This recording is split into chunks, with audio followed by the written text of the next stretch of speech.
So in the last part we extracted the first 2 bytes out of the request, and we left off having taken the 3rd and 4th byte out of the request, and we were going to pass it to our getFlags function. So we need to go up here and we need to create that function. And we're going to pass it a variable called flags, which is equal to the 3rd and 4th byte out of the request. So we're back on the RFC, and you can see the flags are this line here. This is 2 bytes. So we're going to start in the first bit, which is QR, and that first bit tells DNS whether it's a query or a response. If it's a query, it's a 0. If it's a response, it's a 1. So we are going to set that by saying our flags is equal to an empty string. So that stands for response flags, and it's an empty string. And we say QR is equal to 1, because the first bit of the flags of every response we ever send will be a 1. Next we have the opcode. This is going to be either standard query, inverse query, or status request, or any other number will be reserved for future use. So we're going to always say that that is equal to 0. So the opcode, as you can see here, is taken from the original query and is copied into the response. So we need to get that from the original query. So the way we do that is we're going to create 2 variables. We're going to call one byte1 and we're going to call one byte2. Byte1 is going to be equal to flags. And here what we want to do is say flags colon 1, because we want to go from the 0th index to the first index. So then we say byte2 is equal to flags, and we want to pass it 1, 2, because we want to start in the byte with the index of 1 and we want to end on the byte with the index of 2. And what we want to do is convert this into a byte, so we use Python's special bytes function to convert it to a bytes object. And we want to do that for byte2 as well. So now we've extracted bytes 1 and bytes 2 from the flags variable, and the flags variable only contains 2 bytes. And if we go back to the RFC, we can see that the data stored in byte 1 is this data here. It starts on the 0th bit and it goes to the 7th bit, and from the 8th bit onwards we're getting the 2nd byte. So our first byte will contain this, so that means our opcode is stored in our first byte. And we've already set the first bit of the response, and that means we want to get the 3rd, 4th, 5th and 6th bit out of the first byte. So to do this, what we're going to do is we're going to say opcode is equal to an empty string, and then we're going to create a for loop. We're going to say for bit in range, because we're operating on individual bits now, and we're going to say in the range of 1 to 5, and we'll just print that out initially. So print bit, and let's just run this.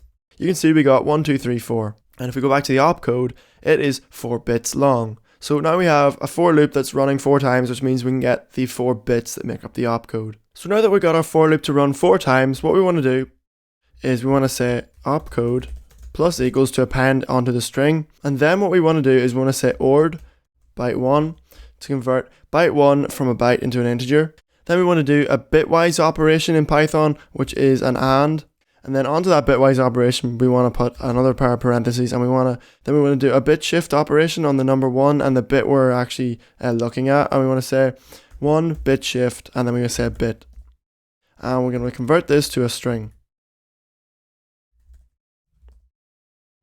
using Python's str function. This probably doesn't make any sense at the minute, so I'll explain it. So we're going to start off with the AND operation.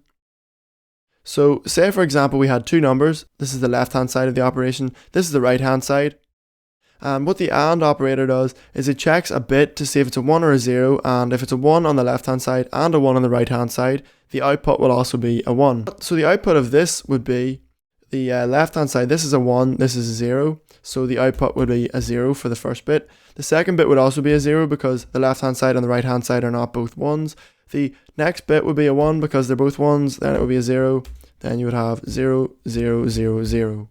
So we can check that if we just go to Python, we say Python 3, and here we just say 180 on one side, then we use the AND operation, we say 104, and we get 32, and that is the correct output. So that's the AND operation, and the next thing you're probably wondering is, what is this bit shift operation? So the bit shift operation essentially just moves the bits over one to the left. So for example, here is our number 32. If I did a bit shift and I said something like 32 bit shift 2, what that'll do is it will push all of these bits 2 to the left. So it'll say take this string and it will delete the first 2 bits and append them onto the end. So if we go to Python and we say bin to convert it to a binary and we say 32 bit shift 2, you can see that's the output we get, that's what we expect. So the reason we're using the bit shift operator here is because we can use a trick to check each individual bit inside of a byte. So the way we do that is we would say, if I had a byte, say the number 50, I could convert that to binary, I could say 50, and I can check each individual bit in this byte by saying 50 and 0. So if I say this, what it will do is it will give me this first bit, and it will be a 0. You can see it outputted 0. The 0b is just Python's way of telling you it's a binary number, so it says 0. If I run this again and I change this to a 2, as you can see up here, it says 1, 0, because if we look up here, it's the second byte is a 1. If we run it again and we use 4, which is the next multiple, we run that, we get a 0 because the next byte's a 0, and if we go up again, we run this, we say 8, we'll get another 0, we run it again, we get 16, and this byte is a 1, and we get 1. And you can see we can go all the way up and we can check each individual bit. The reason why we did the bit shift is because if we look up here, you can see 1 bit shift 1 is equal to 2, 1 bit shift 2 is equal to 4, 1 bit shift 3 is equal to 8. And you can see that it just goes up in the multiples that we just did down here. So every time our for loop runs, the value of bit is increased by 1. So it says the first time it runs, bit is a 1, then it's a 2, then it's a 3, then it's a 4. And if we go back to here, you can see when bit is a 3, that means we're going to get the number 8 when we shift it 1 bit to the left, which means we can check the fourth bit, because this will be an 8, and then we'll have our number, which was whatever the number of our byte 1 is, which means we can check each individual bit. So that's essentially what we're doing. And then what we're doing is we're checking it, we're getting the output, and if it's a 0, then opcode gets a 0 appended onto it. If it's a 1, opcode gets a 1 appended onto it. We need to get the rest of our flags. So if we go back to the RFC, you can see after opcode we have authoritative answer. That's always going to be a 1, so we're just going to say AA is equal to a 1. The reason we're using the word AA is because that's how it's abbreviated in the RFC. After that we have TC, which means truncation, and since we're only dealing with short messages, we're going to assume it's never truncated, so we're going to say TC is equal to 0. And finally we're going to say RD is also equal to 0. And RD is if recursion is desired. This is supposed to be retrieved from the query, but because we're not going to support recursion, we're just going to assume it's always a 0, and we're just going to send it as a 0 in our response. So that's our first byte done. If we go back to the RFC, you can see the second byte has 3 items in it. The RA is recursion available, and that's going to be a 0. So we're just going to say RA is equal to 0. Then we have the Z, which is just reserved for future use. If we go up here, you can see Z. This is just 3 bits that are reserved for future use. And then we have response code. And response code is always going to be a 0. We're not going to send other kinds of response codes. So we say Z is equal to 0, 0, 0, and then we're going to say our code for response code is equal to 0, 0, 0, 0. Z is equal to 3 zeros because Z is 3 bits. Response code is equal to 4 zeros because it's 4 bits. So now what we want to do is return these flags. So we'll say return, and then we'll just append all the strings together. We'll say QR is the first one, then we'll say opcode plus AA plus TC plus RD. That is our first byte. Then what we want to do is convert these to an integer, and then we want to say that we're using base 2 at the minute because they're binary, and then what we want to do is convert them to a byte by saying 2 bytes. Then we want to say we want to use 1 byte, and then we want to give it a byte order equal to big.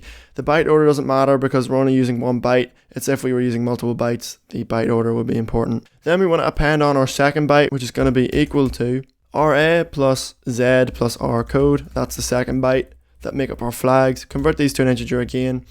We're using base 2 for binary, and then we're going to convert them to bytes. We're going to create 1 byte, and then we're going to say byte order equals big. Then what we're going to do is we're going to go down here. We're going to say print flags. We're going to run this, and we're going to send it a request. And you can see we get 2 bytes returned, we get 84, and we get 0, 0. That probably doesn't mean anything, but that is actually the correct response we want. That is the decimal conversion of the flags we wanted to set. So in this video we created our flags, and we used binary operations. We used the bit shift operation, and we used the binary AND operations, and those are probably the 2 most difficult parts of this whole series. So those are done and they're out of the way.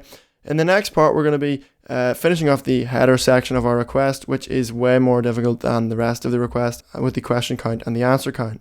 So that's it for this video. Don't forget to like, comment, favorite, and subscribe, and I'll see you next time.